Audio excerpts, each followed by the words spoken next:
que se regate, la mujer, la preciosa bocha, se meneará la niña de la cabeza a los pies como bailo yo. Que sabrosa está la rumba, rumba, rumba, yo quisiera estar con ella, rumba, rumba, que sabrosa está la rumba, rumba, rumba, yo quisiera estar con ella. L'art est excellent, mais la coopération internationale ne s'arrête surtout pas là. Bien sûr, il y a l'idée festive que l'on peut se faire de la rencontre entre deux peuples, mais la relation entre les villes du Lamentin en Martinique et de Santiago de Cuba constitue un champ bien plus vaste, bien plus profond. Un jumelage de 14 années qui dépasse la simple relation de voisinage pour s'élever en un réseau d'échanges insoupçonnés. La mission d'une délégation martiniquaise du 21 au 31 octobre 2010 à Santiago de Cuba avait cet objectif-là, apprendre et regarder, deux axes d'une même démarche. Dans un premier temps, apprendre, l'aspect concret, celui de la formation. À l'origine, une opération municipale dénommée Un de Toi Solidaridad, chantier d'insertion conduit par l'ASL, Association des Solidarités Lamentinoises. L'ASL est un établissement public-privé de la ville du Lamentin et qui plus est, le partenaire privilégié dans le cadre de l'insertion. Alors l'ASL a pour mission l'accompagnement social et c'est la raison pour laquelle cette expérience à Santiago a été pour nous une opportunité. 3 semaines dans l'école Hugo Louisi pour des salariés qui pour la plupart n'étaient jamais partis à l'étranger. Une première qui pour certains pouvait servir de catalyseur. Cet axe de la formation, concret, comportait néanmoins un aspect prospectif. La Chambre des métiers et de l'artisanat se trouvait aussi présente. Elle était venue avec son propre objectif dans le cadre d'une coopération lui ouvrant de nouvelles voies. La Chambre de métiers et de l'artisanat de la Martinique a été invitée à participer parce qu'il s'agit d'insertion de jeunes dans des métiers de l'artisanat. Il s'agissait en termes de prospective de rechercher dans l'ensemble des métiers de l'artisanat les différents points où on pourrait trouver de l'insertion pour les jeunes de la ville du Lamentin. Cet aspect formation s'est également étendu à 3 agents des services techniques de la municipalité venus en compagnie des salariés. Avec le soutien des cadres de l'ASL, il s'agissait en tout d'une 20aine de personnes concernées par ce seul projet. Pour l'autre aspect, celui strictement politique, il s'agissait surtout, après 14 années de jumelage, d'établir de nouvelles perspectives de relations entre les deux villes.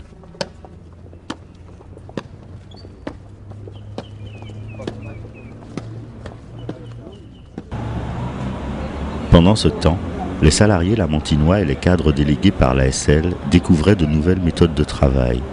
Autant de perspectives intéressantes pour d'autres projets à venir.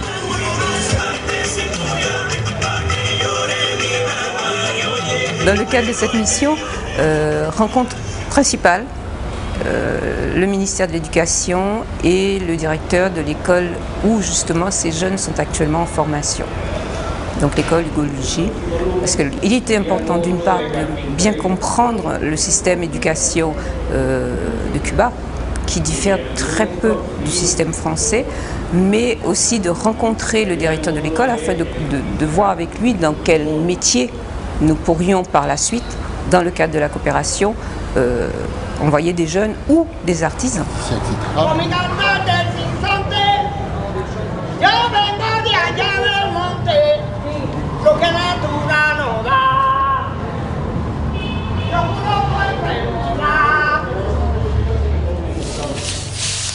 Le travail entamé par la délégation loin des terres lamentinoises constitue donc un travail rigoureux, attentif, différentes procédures, différents intervenants, en vue d'un même objectif. C'était une mission difficile parce qu'elle était complexe. Elle était complexe parce qu'elle tenait à 2 missions en une. Une mission d'insertion, composée une activité de formation à des jeunes qui sont dans un cursus d'insertion et de formation, donc avec une école à Santiago, et en même temps une mission de prospection pour finaliser des accords à venir. Elle était complexe parce qu'elle répondait à un niveau de compétence qui était multiple. Il y avait donc des services de la ville et puis une association, l'ASL, qui était support de l'action d'insertion des jeunes. Elle était complexe parce qu'elle était longue. Bon, ces phénomènes-là font qu'elle n'a pas été sans difficulté.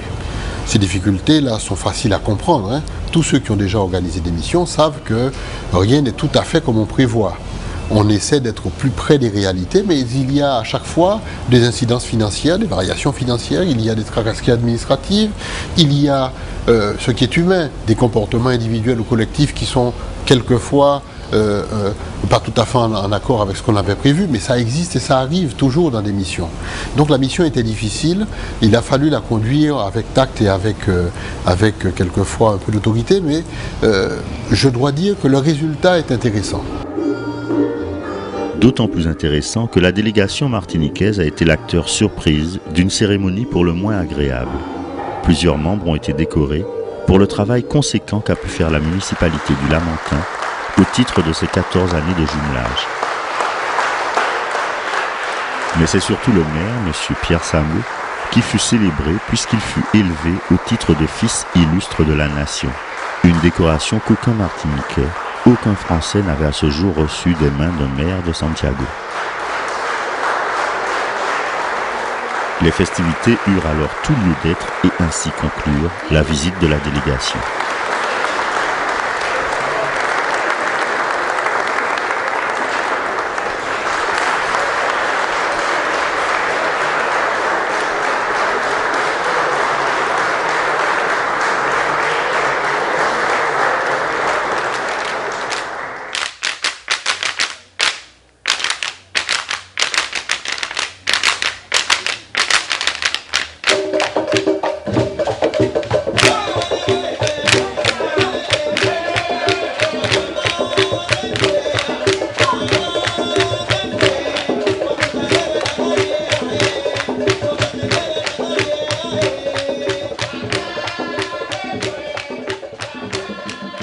Le soleil se couche sur la ville de Santiago de Cuba ainsi que sur la mission.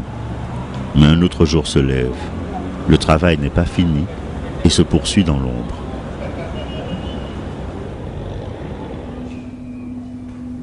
Ville du Lamentin, moins de 2 mois plus tard. Il faut conceptualiser cette opération qui est exemplaire, hein, menée par la ville du Lamentin. Elle est exemplaire parce que c'est la première qu'on mène de ce genre.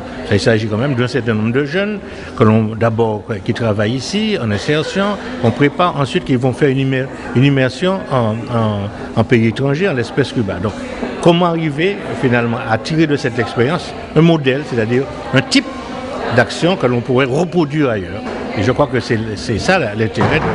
D'ailleurs, c'est un de mes intérêts aussi, n'est-ce pas, quant à ma participation, puisque je suis un peu, on va dire, méthodologiquement très attentif au problème de modélisation de ce genre d'expérience. Et ce fut donc à la date anniversaire du jumelage, c'est-à-dire le 16 décembre 2010, que sous les yeux de l'ensemble des conseillers municipaux, le maire, Pierre Samo, ainsi que Juana Estrella, représentante du maire de Santiago, purent signer les nouveaux accords de coopération, de nouvelles signatures pour de nouvelles perspectives de bien-être pour les deux peuples de la Caraïbe. Un jumelage qui se réaffirme.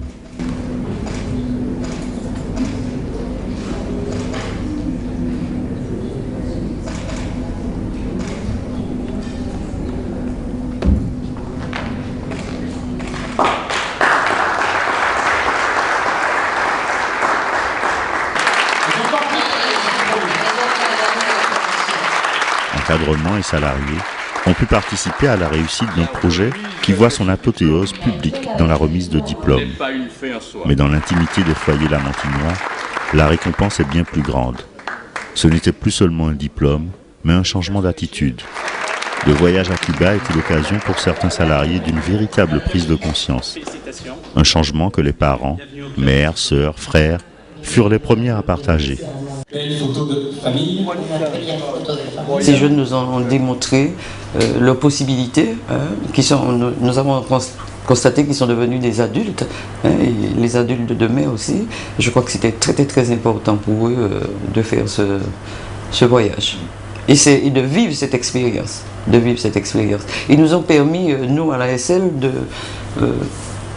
de voir nos possibilités, d'approfondir nos possibilités et se dire et d'avoir confiance en nous, d'avoir confiance en cette jeunesse, en notre jeunesse, et d'avoir confiance en nous, ASL, personnel de l'ASL. C'est pour cela que planter un arbre est un symbole puissant, qu'autorités et travailleurs des deux villes œuvrent ensemble pour que d'autres administrés puissent nous raconter combien leurs proches ont vu leur vie changer au simple contact de l'autre. Parce que le jumelage est fait pour ça, vivre mieux et grandir mieux, ensemble.